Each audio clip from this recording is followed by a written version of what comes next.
我的人格来担保，我没有缝，我只是结扎。感觉我还是挺震惊，没想到他今天居然他骂我，非常嚣张。嗨，大家好，我是海岩。今天呢，我们来说一下缝肛门事件。2010年7月23日下午3点左右，林女士在深圳凤凰医院顺产生下了一名男婴，母子平安，夫妻二人非常的高兴啊。直到晚上9点左右，麻醉药的药效失效后呢，产妇就开始喊屁股疼。刚开始呢，夫妻二人都以为是生孩子的这个正常反应，但没有想到过了一阵之后，疼痛没有减轻，反而越来越疼，疼得受不了，无法入睡。丈夫陈先生撩开了妻子的被子检查，这一看吓了一跳，妻子的肛门肿得特别大，用丈夫陈先生自己的话说，肿得比苹果小那么一点，比鸡蛋大那么一点，而且肿的翻出来的部分呢，还有一圈黑色的线头。这是什么情况呢？妻子生孩子是顺产，怎么生孩子和肛门有什么关系吗？为什么要在肛门上用针缝呢？丈夫陈先生呢，就马上找到了妇产科的医生询问，就去问医生了，问这个产科医生，我说你这生孩子怎么把肛门给缝上了？这是咋回事啊？他说不能吧，他说这我没有缝啊。后来丈夫又找到了从进入医院一开始到一直到生产，一直陪同妻子的助产士张吉荣女士。张女士说对是我缝的，是因为呢我发现你老婆有痔疮所以我顺手就给她做了痔疮手术这个不要钱，免费的，不用谢。当时陈先生也没有多想，就回去照顾妻子了。可是妻子呢还是疼得厉害，打了缓解疼痛的药物呢，依然是没有效果。妻子疼得死去活来，陈先生心疼老婆越想越不对劲儿。我是来生孩子呢，你为什么缝我的肛门呢？对于这个事情呢，助产士张女士是这样说的：因为她肿胀得非常厉害，但是产房就我一个人，也没有想那么多，就给她做了这个结扎。出于本能，也不是说是出于好心，你不说是我就给你扎了，你就没有。她出血，我就本能的好像就去把这件事情给做了。助产士张女士说，产妇是自然分娩产妇的会阴处需要缝合。当时缝合的时候发现，由于孕妇生产用力，产妇的痔疮脱了出来，并且有出血的现象，所以呢，助产士张女士就压了一下那个痔疮，进行压迫止血，但是没有效果。这时呢，产科医生已经离开了，产房里只有她一个人。张女士做助产士已经20多年了，非常的有经验。她本能的拿出了4号黑色丝线，给痔疮做了一个结扎。这里请注意她说的是给痔疮做了结扎术也就是用丝线缠绕痔核的根部，使痔核产生缺血性，逐渐的坏死而自然脱落。陈先生对于助产士张女士的说法表示不能理解，即便是出了痔疮出血的情况，需要做这个手术，是不是也需要手术之前通知一下家属呀？就算是时间上来不及，手术之后是不是也需要通知一下呢？手术前和手术后都没有给通知，而是妻子疼得不行了才知道做了一个这样的手术。于是陈先生找到了其他医院的妇产科医生，他们呢是这样说的：的一个手术，还是一个肛门的手术，而且是由助产士来做的这个是从来没见过。这个时期的处理的话，去手术的话，一个预后是不好的。那么另外一个，实际上也不必要这么着急去处理，因为这个一个是容易复发，另外一个呢容易感染。得到这样的解释后，陈先生愤怒不已。第一，产妇在产后不应该做其他手术，即便是需要做痔疮手术，一般需要产后1个月。第二，作为助产士，他没有资格做这种外科手术。第三，痔疮结扎术是用丝线扎紧痔疮的根部，让其自行脱落，是没有创口的。而陈先生明明看到丝线插入肉里面是缝起来的，这明明是缝起来的，不是结扎呀。陈先生回去之后思前想后，他为什么把我老婆的肛门缝上呢？最后陈先生得到了一个可怕的结论，这是蓄意报复。7月23日，陈先生呢带着阵痛的妻子来到了深圳凤凰医院，住进了一天400多元的高级单人病房。助产士张吉荣就给产妇做了产前检查。检查之后，张吉荣对陈先生说：“你们准备准备。”陈先生就有些疑惑了，就说：“准备了，准备好了。”过了10分钟之后，张吉荣又来询问：“你们准备好了吗？”陈先生疑惑地回答：“准备好了呀。”到了第3次，张吉荣又进入病房，他说一会儿你们孩子出生的时候，第一个看到的人是我，不是你们，所以你们要重视这个事情啊，准备好了吗？你们带了多少钱？陈先生这才恍然大悟，哦，这是要红包呀。但是因为送妻子来医院比较着急，陈先生只带了银行卡，现金呢只有200元。我说你看，现在我们家没有亲人在这，老婆挺疼，我也走不开，也不能现在去国元局提现。你看你这是啥规矩？你不管你啥规矩我都懂啊。这该给吧，你就是不要我们也会给啊。完了他就跟我解释啥规矩。麻醉师是多少？他说麻醉师要600，产科医生要600。我这儿你就看着给啊，这最低就是这样了，就是200拿不出手，你给200不如不给。在深圳你说给200就是侮辱别人啊，我就200，正好我身上还有一个别人给我的请帖，因为你直接拿钱吧好像有点侮辱人，我就请帖是红色的。我就撕了一个角，把请帖就捏在钱上。我说：“你看，你先拿100啊，这100就是给产科医生，这个不是给你们的，这个叫定金。你不是不放心吗？你先拿着，我身上就这么多。”当时就接过来揣口袋了。反正我没见过你这样的人，来这生孩子哪个像你？因为妻子马上要生产了，他到附近的取款机取钱，发现排队的人很多，所以他就没有取钱。最后呢，将其中的100元给了张吉荣，另100元给产科医生。但是呢，产科医生没有要啊，产科医生拒绝了。给钱的时候呢，还说了这100元呢是定金，等生产完之后，我这边就有时间了，再去取钱，再送上1000元红包。以上是陈先生的说法，红包呢是生产之前给的，如果不给，孩子很可能就生在病房里了。给了100元红包之后，当天晚上就发现妻子的肛门被缝了。而对于给红包的事情呢，助产士张吉荣有不同的说法。我带他老婆去产房，他一直好像就是说，你放心吧，我是聪明人，怎么回事？你不用，那个什么。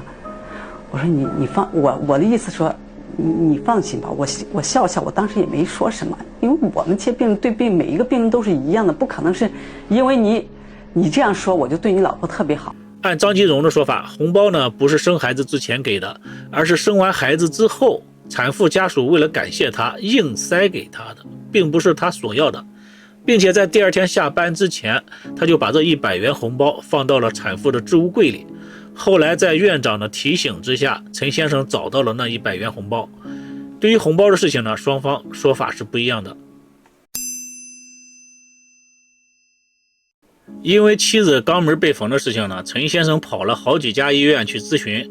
妻子在病床上疼得死去活来，刚出生的孩子因为疏于照顾，在室温19度的情况之下被冻得得了肺炎，住进了另一家医院的重症监护室。陈先生说，在第3天，张吉荣主动找到了他，并表示道歉和忏悔，还要承担他们所有的医院费用。他说只有我知道是怎么回事，别人没有办法的。我知道这怎么回事，什么原因。对，他说我可以减轻他的痛苦，啊，我说行，既然是这样，我只要是大人有一个前提，只要是大人和孩子都平安，我可以既往不咎。他就进了我们房间，管我老婆那个突出的那一块儿，哎，反正就在不知道怎么弄。我老婆就在那之前那么痛，第一次就被他弄的。反正就是痛苦减轻了不少，不知道他怎么弄的。这个事情呢，好像缓和了下来，妻子的痛苦也减轻了。于是陈先生就到另一家医院照顾儿子。就在路上，陈先生接到了妻子的电话，说张吉荣趁他不在，正在强行的给他拆线。赶回来给他堵在房间里了。我说你啥意思？你早上才跟我忏悔，你现在又在干啥？他说不是啊，什么这个9点钟位置、6点钟位置，这个病灶不给他除了，他不舒服啊，就这么回事儿。我再一看，这一圈那黑线不见了，外面那一圈全是小针眼，往外渗着血。我老婆这时候疼的都差不多昏过去了。陈先生这下愤怒了，早上还道歉忏悔，趁我不在不顾产妇的死活，强行拆线，这是要毁灭证据啊！张吉荣解释说，我是在给产妇按摩，为了减轻产妇的疼痛，并再次强调我根本就没有用针缝，拆什么线呢？我就没缝针，我拆什么线？我真的搞不懂。他那个东西很长，拖得很长，根本不需要你才去拿针缝一下。在这个给他送痔疮这个过程，可能送的有点深了，送的深了这个过程，他屁股他屁股动动，这就疼得比较厉害，他就不依不饶了。哎呀，我这会儿就成了罪人了。对于医院和张金荣的解释呢，陈先生半个字都不相信了。愤怒的陈先生拨打了当地媒体的电话，将他所认为的事实真相公布给了媒体。于是红包给少了，产妇肛门被缝的新闻在网络上迅速的传播。第二天，当地几乎所有的媒体都予以了报道。缝肛门事件呢，很快的就传遍了全国。助产士张金荣被千夫所指，骂声一片。深圳医院对助产士张金荣进行了停职检查，事情越闹越大。7月28日，深圳卫生人口计划委员会也介入调查，邀请了3家医院的肛肠科专家为陈先生的妻子会诊。7月29日召开了新闻通气会。张金荣在接受采访的时候，他说他用他的人格担保只是结扎，并没有用针缝。做了个结扎，用4号丝线结扎的，没有动针，没有缝任何地方。而1个小时之后呢，在新闻通气会上，一位肛肠科专家认为，出血以后呢，凤高医院的医生和护士们就做了一个缝扎止血。有针眼的那种缝扎？缝扎当然要用针了。到底是缝扎还是结扎呢？其他的2位专家表示看不清，无法判断。无法判断到底是缝进去的还是结扎进去的，我们只看到这个箭头。直到7月29日，也就是孩子出生的第6天，深圳市卫生人口计划生育委员会公布了调查结果，声明护士给痔疮做了结扎止血是没有问题的，并不是像家属说的那样将肛门给缝住了，并且指出张金荣收取红包擅自处理产妇痔疮的行为不妥当，超出了助产士的职业范围，属于违规操作。但是奇怪的是，整个会议当中呢，记者发现事件的爆料者，也就是陈先生一直都没有出现，而且手机也打不通。难道他真的欺骗了舆论，欺骗了大众吗？7月31日，消失2天的陈先生终于出现在媒体面前。他说他被医院给控制了。按着4个保安到哪儿去跟着不给去，要往那边不给走，我是上洗手间你得护送我过去。等我真正能出来的时候，听说已经刚才来过记者了。对于计划生育委员会和张金荣给出的结扎的结论，陈先生表示不能接受。他告诉记者，妻子的肛门像扎口袋那样被缝住了，直到25号被助产士张金荣拆了线，妻子才解了大便。而且陈先生手头里保存的视频和照片里，能够明显的看到针眼和嵌到肉里的黑线。8月2日，陈先生和妻子出院之后，当天就到罗湖公安分局黄陂派出所报案。警方以助产士张金荣故意伤害为由立案侦查。8月12日，公安局公布了法医的鉴定结果。鉴定结果显示，产妇肛门周围见环状质核脱出水肿，脱出物在9点位，可见黑色丝线缝扎，肛门周围皮肤未检见损伤痕。也就是说，张金荣说谎了，不是结扎，是用针缝扎的。缝扎的话，就是要动了针了，也就是推翻了张金荣用人格担保的没有动过针的说法。警方表示，张金荣只是对流血的痔疮进行缝扎，肛门并没有被封闭。对于痔疮的处理是否合规，不在警方的职责范围内。对于这个结果，陈先生是不满意的。他说，妻子现在患上了重度抑郁症，他现在等待着助产士和医院给他个说法，将来也不排除对簿公堂。但没有想到的是，助产士张金荣先一步找到了法院，将陈先生和2家媒体单位告上了法庭。提告的内容是侵犯名誉权，并要求赔付10万元。对于张金荣的控告，陈先生非常的气愤，并且聘请了律师反诉张金荣侵犯名誉权。相比较张金荣的10万元赔偿，陈先生只要求赔付精神损失费1元。一审的结果是陈先生夫妇败诉。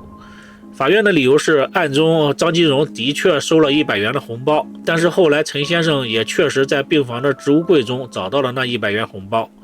所谓的缝肛门只是陈先生的猜测，2家媒体在没有经过核实的情况之下，仅根据陈先生的猜测，就将不给红包缝产妇肛门的新闻发布了出去，属于虚假新闻。张金荣不论用针缝还是用线扎都是为了给产妇止血，只是对痔疮进行操作，并没有缝产妇的肛门。虽然属于违规操作，但是目的是为了救人，并且呢有专家的鉴定结果。虽然陈先生质疑医疗专家们的鉴定结果，但是法医的鉴定结果也表明没有缝肛门。法医的鉴定结果可是有权威性的。最终法院判陈先生需要向张基荣公开道歉，并赔偿精神损失3万元。考虑到两家媒体已经更正了报道，张基荣撤销了对两家媒体单位的控诉。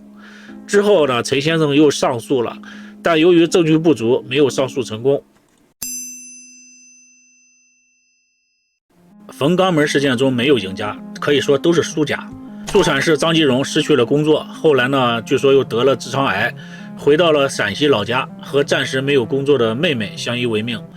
陈先生之前在深圳租住的是高档公寓，事件之后呢，妻子患上了重度抑郁症，动不动就要摔孩子，而且多次有自杀倾向。为了照顾妻小，打官司，生意没了，工作没了，屡次被迫搬家，搬到了廉价的住宅。深圳凤凰医院被迫停业整顿1年，开业之后呢，因为信誉受损，生意惨淡，后因城市规划停业，于2018年注销。没有核实真相就报道了这次缝肛门事件的记者柴某某，在这个新闻被定性为假新闻之后，这名记者呢也被定为造假的罪名，从此消失在新闻界。以上就是本次案件的所有内容了，如果喜欢的话请点赞支持一下，感谢收看，我们下期再见，拜拜。